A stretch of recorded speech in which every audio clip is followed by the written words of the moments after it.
toy airplane is from one of the Royal Flying Doctor Service centres.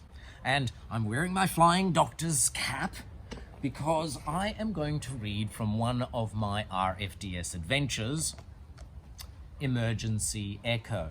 Now, this is a story about a young girl in a small town who gets appendicitis and needs an emergency trip to the hospital. But within that story, some of the characters tell other stories about the past of the Royal Flying Doctor Service. So I'm going to read one of those stories now. "That's the river down there!" shouted Fergus Callahan, his unruly red curls poking out from under his leather flying cap. "Which means the farm's a few miles to the north. We'll have you there in a jiffy, Doc." Dr. Brown nodded and clung to his seat, looking straight down at his own feet. Fergus laughed out loud and peered over the side of the cockpit through his goggles at the rural Queensland landscape. He'd been part of the aerial medical service for a little over a year and was used to navigating by looking for landmarks, but he'd never flown a DH-60G Gypsy Moth. The plane had been called in at the last moment, as all the normal aircraft were already in use. It wasn't long before he spotted the fence and marked the farm's boundary.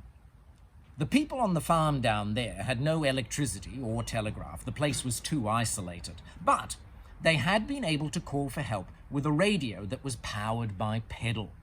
Fergus smiled. "The wonders of modern technology," he thought. Fergus banked the biplane, tipping it on a greater angle than was really necessary, just to see if he could get a reaction out of his passenger.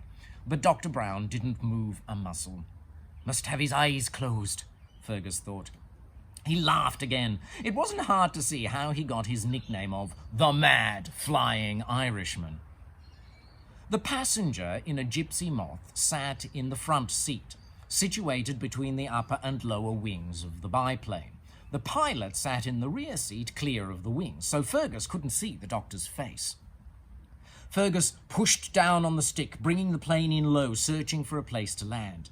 He'd been told that the farm had a long stretch of straight road from the gate to the farmhouse, long enough for him to land the plane and bring the doctor right to the front door. And there it was. Fergus squinted down as he passed over it, then shook his head in disbelief. "We got a problem, Doc!" Fergus shouted. "What?" yelled Dr. Brown. Fergus could hear the fear in just that one word. "Cows!" shouted Fergus. "Cows?" The doctor managed a quick look over the side. "What are we going to do?" "Only one thing we can do," Fergus yelled, grinning. "We gotta scare 'em off." "How?" "Hang on to your seat, Doc," yelled Fergus like a man possessed. "Here we go!" He roared with laughter as he aimed the plane right at the herd. Coming in at right angles to the road, Fergus brought the plane in low, yelling, "Fa-bella!" at the top of his lungs. An ancient Irish battle cry. It meant, "Clear the way," which he thought was very appropriate for this situation. Most of the herd moved on with a disgruntled moo off the road and onto the grass. But there were two cows a little further along that stubbornly stayed right where they were. They didn't even raise their heads. "Righto," Fergus mumbled to himself. "Going to need a bit more convincing, are ya?" He pulled up on the stick, then banked sharply, bringing the plane around in a circle. He lined up for another pass, then reached down to his feet, yanking the boot off his left foot. "Okay," he said. "You asked for this, Bessie." Heading for the remaining cattle, he brought the plane in as low as he could without actually landing. He held his boot over the side before hurling it at the cows as he zoomed over them. "Fa-bella!" he yelled with even greater gusto.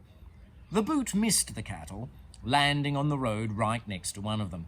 But it did the trick. The startled cow let loose an alarm, "Moo!" and bolted.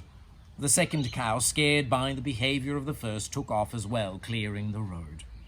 Fergus brought the plane round once more, lined up with the road, and made one of the best landings in his piloting history. The plane was safely on the ground well before the farmhouse, but he taxied it all the way up, bringing the nose right to the front porch. "There you go, Doc," said Fergus, after the engine cut out. Arms and legs trembling, Dr. Brown hauled himself out of the plane, falling onto the road below. "You're crazy," he declared in a shaky voice. He got to his feet and staggered a few steps before throwing up. "At least I managed a smooth landing," said Fergus, suppressing a laugh. The doctor groaned and headed for the farmhouse.